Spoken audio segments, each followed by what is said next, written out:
समुच्चय क्या होता है, उसकी क्या परिभाषा होती है। समुच्चय को लिखने के दो प्रकार पढ़े थे हमने, एक तो रोस्टर पढ़ा था जिसे अपन टेबुलर फॉर्म कहते हैं, और दूसरा हमने बिल्डर फॉर्म पढ़ा था जिसे निर्माण रूप कहते हैं। आज स्टूडेंट्स हम पढ़ेंगे विभिन्न प्रकार के समुच्चयों के बारे में, वेरियस टाइप्स ऑफ सेट्स हम पढ़ेंगे। और वो है स्टूडेंट्स, जरा देखिए हमारा चैप्टर का नाम सेट, पर आज का हमारा टॉपिक है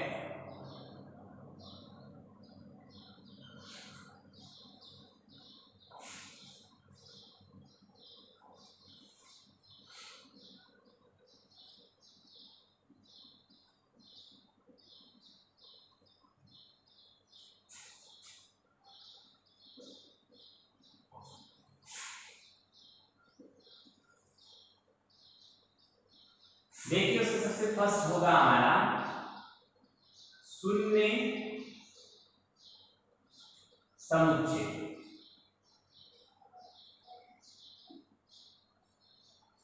इसे बोलते हैं एम्प्टी सेट और नल सेट। ये क्या होता है? ऐसा समुच्चय जिसमें एक भी सदस्य नहीं होता है, ऐसा समुच्चय जिसमें सदस्यों की संख्या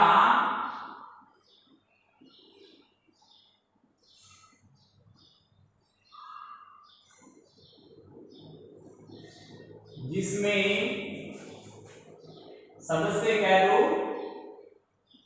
या अवयव भी बोल सकते हैं उन्हें हम, सदस्यों की संख्या, अवयवों की संख्या, नंबर ऑफ एलिमेंट्स,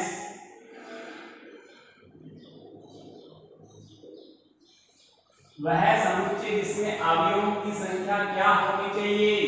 शून्य होती है, या जिसमें कोई अवयव होता ही नहीं है, खाली होता है, उसे एम्प्टी सेट या नल सेट कहा जाता है।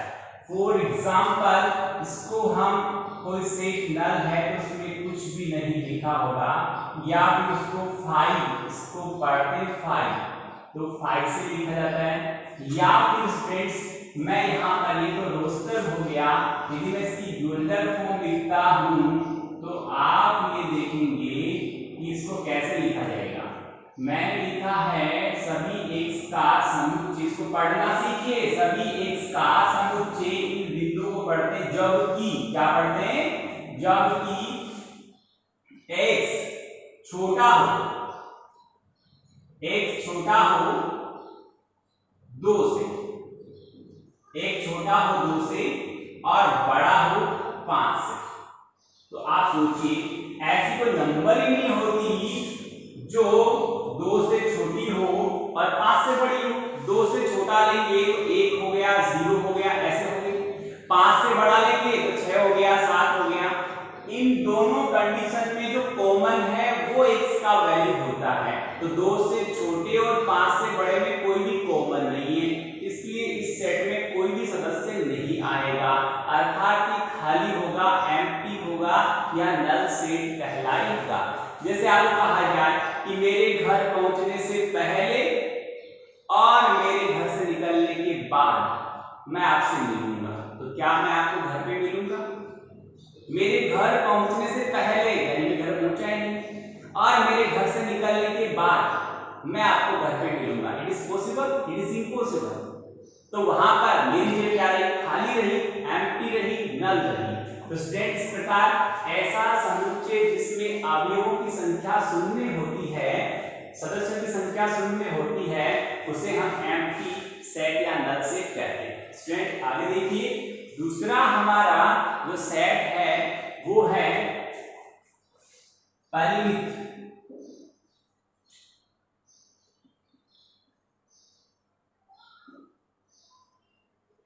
और अपरिमित।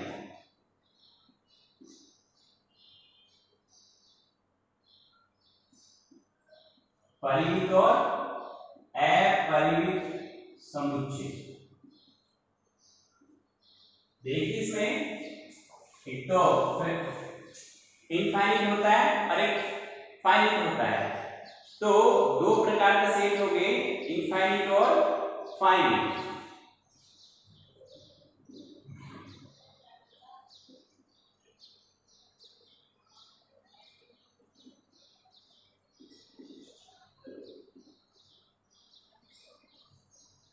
इसमें क्या होता है सुनना, जैसे मैं बताया नल सेट, एम्प्टी सेट एक परिमित समुच्चय होता है।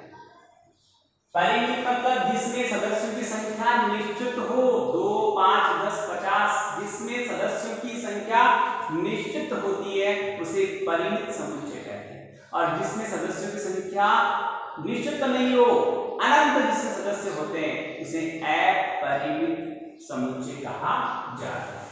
आइए स्टूडेंट हम देखते हैं कि जो नल सेट होता है वो एक परिमित समुच्चय होता है, क्योंकि इसमें सदस्यों की संख्या फिक्स है, निश्चित है। कितनी होती है? 0 होती है। सदस्यों की संख्या 0 होती है। तो मैं परिमित की बात करता हूं यहां पर कि वह समुच्चय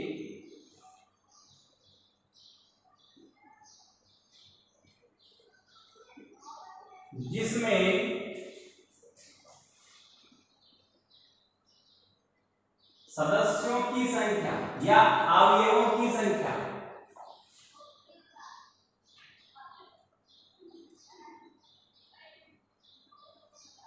निश्चित हो,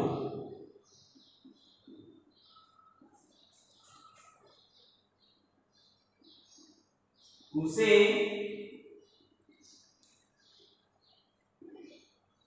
परिमित समुच्चय कहते हैं।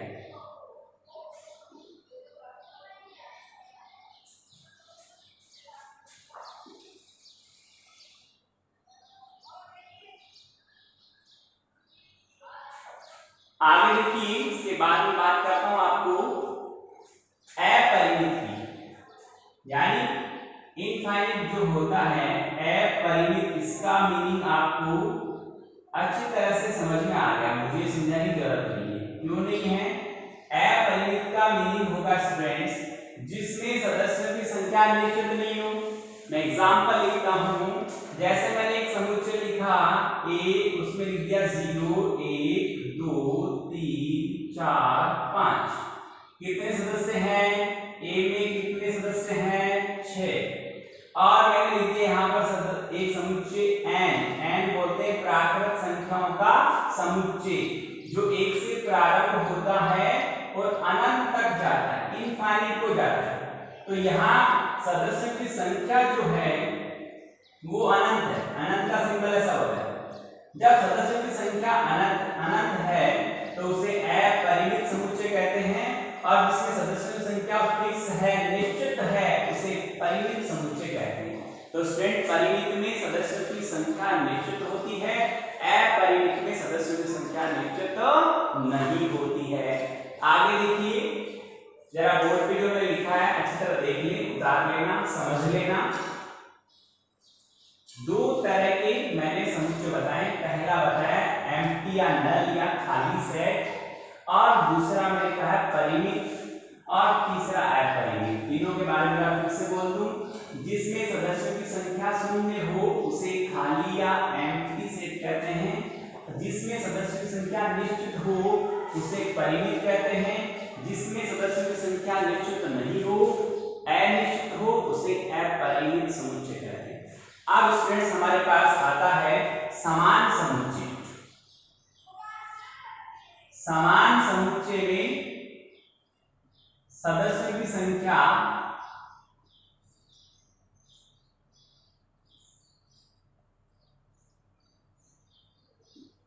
समान समुच्चय देखें स्टूडेंट्स, हम बात करें इक्वल सेट की, तो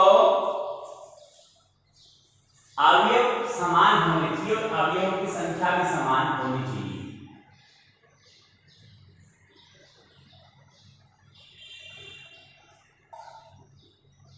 हम ये कहेंगे ऐसे समुच्चय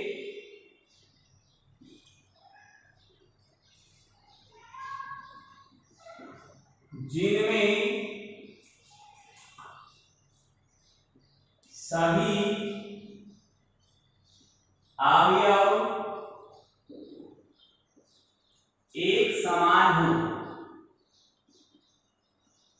तथा अवयवों की संख्या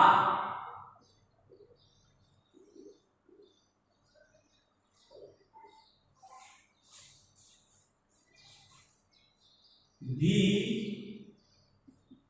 समान हो उसे समान समुच्चय कहते हैं।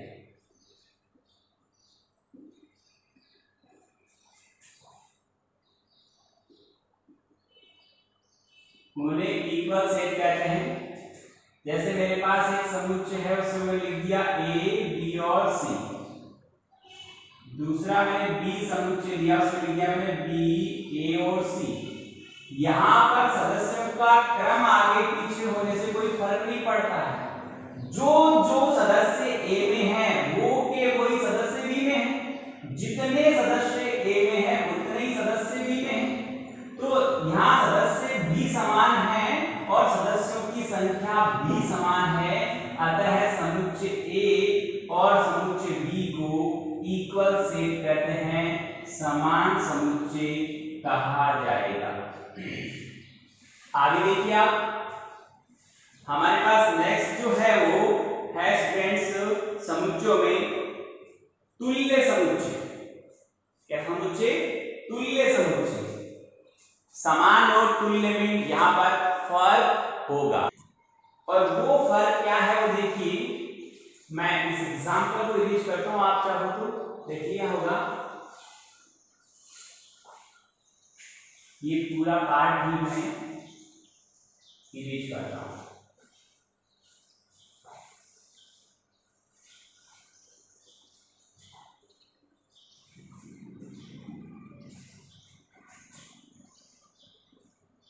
हम बात कर रहे हैं तुल्य समुच्चयों की।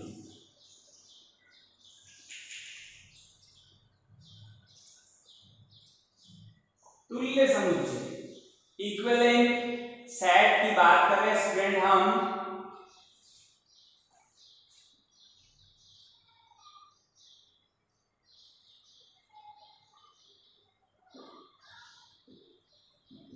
इसमें क्या होता है कि स्टूडेंट ऐसे समुच्चय, ये सारी डेफिनेशंस आपको फेयर नोटबुक में लिखनी है। ऐसे समुच्चय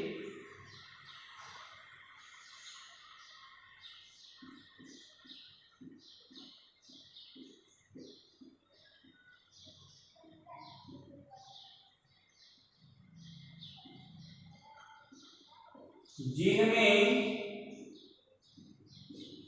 अवयवों की संख्या समान हो, अवयवों की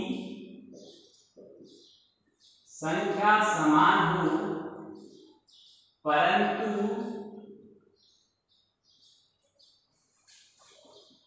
अवयव समान नहीं हो, परंतु अवयव समान नहीं हो। अवयव क्या होने चाहिए? भिन्न भिन्न होने चाहिए। अवयव असमान हो तो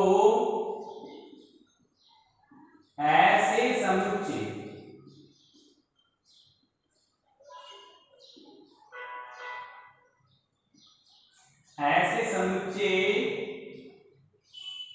तुल्य समुच्चय कहलाते हैं।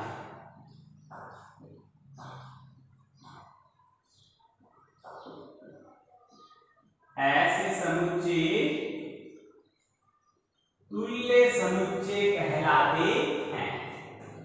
जैसे मैं लिखता हूं ए में मेरे पास अवयव पड़े 1 2 3 4 और 5, और बी में पड़ा है हमारे पास ए ई आई ओ यू। यहां पर भी 5 सदस्य हैं, यानी बी में सदस्यों की संख्या 5 है, और ए में भी 5 सदस्य हैं, यानी ए में सदस्यों की संख्या 5 है। तो दोनों में सदस्यों की संख्या तो समान है, पर देखो अवयव अलग अलग है। ये 1 है, 2 है, 3 है, 4 है, 5 है, ये तो यहाँ पर अंक है और ये अंग्रेजी वर्णमाला के स्वर है। संख्या समान है पर अवयव समान नहीं है, तो उन्हें हम तुल्य समुच्चय कहते हैं, इक्विवेलेंट सेट कहते हैं। स्टूडेंट्स, आज की क्लास में इतना ही काफी है। जितना मैंने पढ़ाया उसको ढंग से पढ़ें, देखें, समझें और फिर कॉपी में होमवर्क जरूर करें। बहुत